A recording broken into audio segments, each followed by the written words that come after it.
Yes start.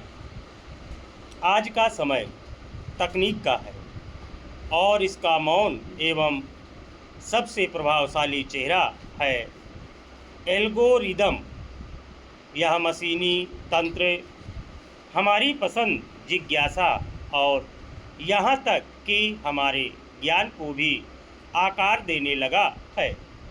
Internet की दुनिया में हम जो कुछ देखते हैं, पढ़ते हैं और साझा करते हैं, वह बहुत हद तक उन्हीं गणनात्मक सूत्रों से छन कर आता है जिन्हें हम ना तो देखते हैं ना ही समझ पाते हैं।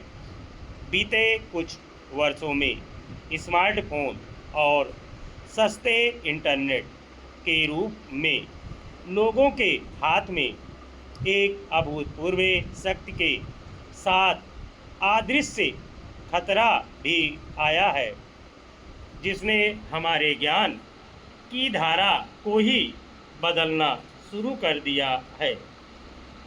युवा और बच्चे आज सूचना के महासागर में डूबे हैं, लेकिन समस्या यह है कि वे अपने हिस्से की जानकारी उसी छोटी सी जगह में पाते हैं जिसे तकनीक उनके लिए चुन लेती है।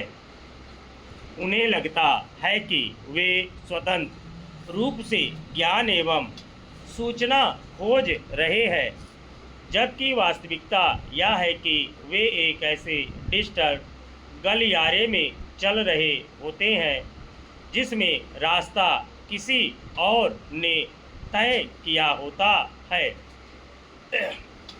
सबसे बड़ी चिंता यह है कि नई पीढ़ी इंटरनेट पर दिखाई देने वाली जानकारी को सत्य या वस्तुनिष्ठ मानने लगी है।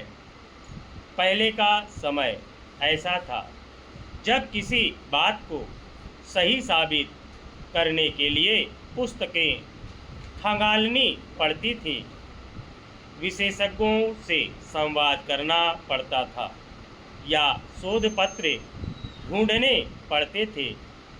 अब गूगल सर्च, यूट्यूब वीडियो या रील किसी भी तथ्य की खोज के कारगर विकल्प माने जाने लगे हैं। बच्चे यह मानकर चलते हैं कि जो स्क्रीन पर दिख रहा है वही अंतिम सच है, जबकि स्क्रीन किसी विशेष झुकाव या विपणन के उद्देश्य से वही चीज़ें दिखा रही होती हैं जो उन्हें दिखानी है। ईरान में एक ऐसी ही घटना खासी चर्चा में रही है। वहाँ महामारी के शुरुआती चरण में यह अफवाह फैली थी कि शराब का सेवन शरीर में संबंधित विषाणु को मार देगा।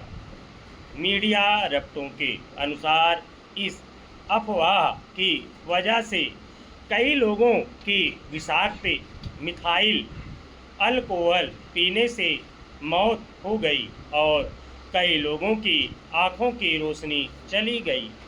यह घटना दर्शाती है कि जब गलत जानकारी या सुझाव समाज में व्यापक स्तर पर फैलता है तो उसका मानव जीवन पर कितना गहरा असर हो सकता है।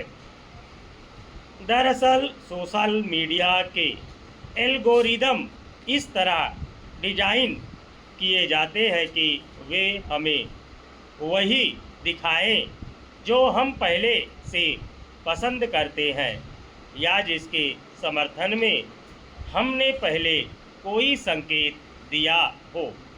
यह प्रक्रिया इतनी बार और इतनी सहजता से होती है कि फर्क धीरे धीरे खत्म हो जाता है।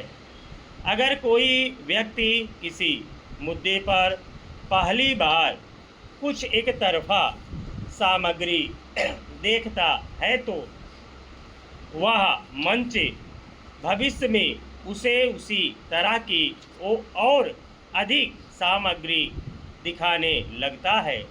देखने वाले को यह भ्रम होने लगता है कि ज़्यादातर लोग उसी तरह सोचते होंगे जैसे उसके मोबाइल की स्क्रीन पर दिखता है। बच्चों में यह समस्या और गहरी है क्योंकि उनकी दुनिया नई, संवेदनशील और आसानी से प्रभावित होने वाली होती है। स्टॉप।